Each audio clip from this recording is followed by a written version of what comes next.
কিভাবে তিনি একটি শাসকের পরিবর্তে শোষকে দৈত্যে পরিণত হয়েছিলেন, সেই দৃশ্যটি কিন্তু এখনো দেখানো হচ্ছে যে শেখ হাসিনার দৈত্যাকৃতির মুখায়ব। এবং এই দৃশ্য দেখানোর সাথে সাথে কিন্তু দর্শকরা উল্লাস ধ্বনি দিয়ে ভুয়া ভুয়া স্লোগান দিচ্ছেন এবং তাদের মধ্যে একটি উচ্ছ্বাস। এবং আজকের এই বিশেষ ড্রোন শো দেখার জন্য, যেখানে 2000 ড্রোনের মাধ্যমে এই শোটি দেখানো হচ্ছে, এবং এর পরের দৃশ্য, দ্বিতীয় দৃশ্য গেল, তৃতীয় দৃশ্য কি দেখানো হয়, তৃতীয় দৃশ্য দেখার জন্য কিন্তু এখানে যারা দর্শক রয়েছেন তারা অধীর আগ্রহে আছেন এবং আমরা তৃতীয় দৃশ্যটি দেখব। এবং এই তৃতীয় দৃশ্যে কি ফুটে ওঠে বা কি দেখানো হয় সেটি আমাদের সাথে আপনাদের দেখাবো। এবং এখানে একটা হেলিকপ্টার দেখানো হচ্ছে। এই হেলিকপ্টারে দেখানো হচ্ছে যে এখানে হেলিকপ্টারের মাধ্যমে দেখানো হচ্ছে যে হেলিকপ্টার করে শেখ হাসিনা পালিয়ে গেছেন, সেই খুনি, এখানে লেখা উঠেছে যে খুনি ছাড়া ভালো আছে বাংলাদেশ, অর্থাৎ খুনিকে ছাড়া ভালো আছে বাংলাদেশ। একটি হেলিকপ্টারের দৃশ্যপট এখানে তুলে ধরা হয়েছে এবং সেখানে নিচে লেখা উঠেছে যে খুনিকে ছাড়া ভালো আছে বাংলাদেশ, অর্থাৎ শেখ হাসিনাকে উদ্দেশ্য করে বলছে যে বাংলাদেশ এখন ভালো আছে, বাংলাদেশের মানুষ ভালো আছে। এবং এই দৃশ্যগুলো দেখার সাথে সাথে কিন্তু এখানে যারা উপস্থিত দর্শক আছেন তারা উল্লাস করছেন, তারা এই ড্রোন শো উপভোগ করছেন। আমরা এর পরের দৃশ্য দেখার অপেক্ষায় আছি। চতুর্থ দৃশ্য আসলে কি দেখানো হয় এই পবিত্র মহান সংসদের উত্তর আকাশে, মূলত এটি দেখানো হচ্ছে। মূলত এটি 7:30 হওয়ার কথা থাকলেও এটি বিলম্ব হয়ে রাত 11টায় দেখাচ্ছে বইটি আবহাওয়ার কারণে। এখানে আমরা দেখতে পাচ্ছি যে আয়না ঘরের একটি দৃশ্য ফুটিয়ে তোলা হচ্ছে। আয়না ঘরের অন্ধকারে বসে আর কাউকে লিখতে হচ্ছে না আই লাভ ইউ ফ্যামিলি, অর্থাৎ আয়না ঘরের যে ভয়ঙ্কর দৃশ্য আমরা দেখেছি, গণমাধ্যমে এসেছে এবং যারা ভুক্তভোগী তারা বলেছে কিভাবে তাদেরকে একটি বদ্ধ কুঠুরিতে, অন্ধকার কুঠুরি থেকে বছরের পর বছর তাদেরকে আটকে রেখে নির্যাতন করা হতো।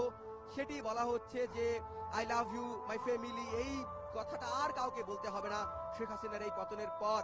সেই দৃশ্যপটে কিন্তু আমরা দেখলাম। এর পরের দৃশ্যের জন্য আমরা, অর্থাৎ 5 নম্বর যে দৃশ্যপট যেটি দেখানো হবে সেটার অপেক্ষায় আমরা এখানে আছি এবং মানুষ আছে। এখানে আমরা দেখছি যে এখানে যেটি দেখানো হচ্ছে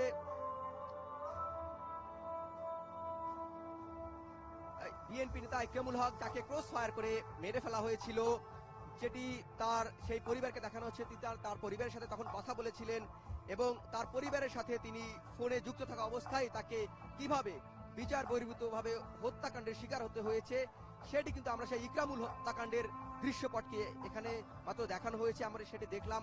অর্থাৎ একের পর এক দৃশ্য কিন্তু এই মহান সংসদের উত্তর আকাশে ভেসে উঠছে এবং এখানে যারা দর্শক আছেন তারা সেটি উপভোগ করছেন এবং তাদেরকে সেই জুলাই, অর্থাৎ 1.5 দশকের যে স্বৈর শাসনের শাসনামল, সেই শাসনামলে তুমি ফিরিয়ে নেওয়া হচ্ছে। যেটি বলছিলাম যে ইকরামুল হকের কথা বলা হচ্ছিল, তার মেয়ে কিন্তু ফোনে কান্না জড়িতে বলেছিল যে আব্বু তুমি কান্না করতেছো যে, বলে কাঁদছো না, কাঁদছে না কোনো, এই যে কোনো ইকরামের কন্যা, যেটি বলছিলাম যে তার ইকরামের যে মেয়ে তিনি তার ফোনে বলেছিলেন যে আব্বু তুমি কান্না করতেছো, যার তাকে ঠিক ক্রস ফায়ার দেওয়ার আগের মুহূর্তে এটি বলছিলেন।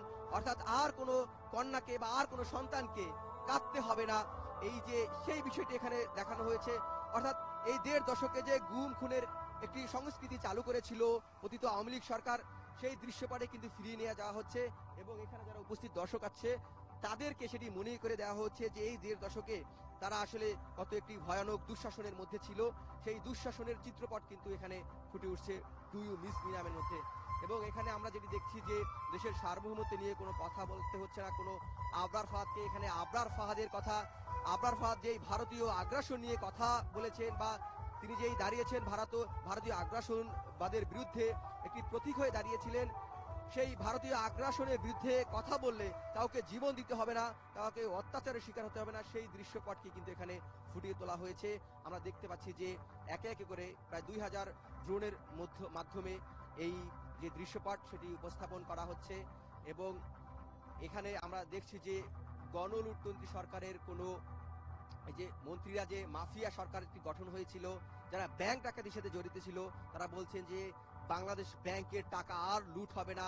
অর্থাৎ আমরা সেটিও দেখেছি বাংলাদেশের অর্থনৈতিক অবস্থাকে, ব্যাংক খাতকে কিভাবে ভেঙে দেওয়া হয়েছে, সেই ব্যাংক ব্যবস্থাকে ভেঙে দেওয়া, অর্থনৈতিক অবস্থাকে পঙ্গু করে দেওয়া, সেই বিষয়টা নিয়েও কিন্তু এখানে এই ফুটিয়ে তোলা হয়েছে।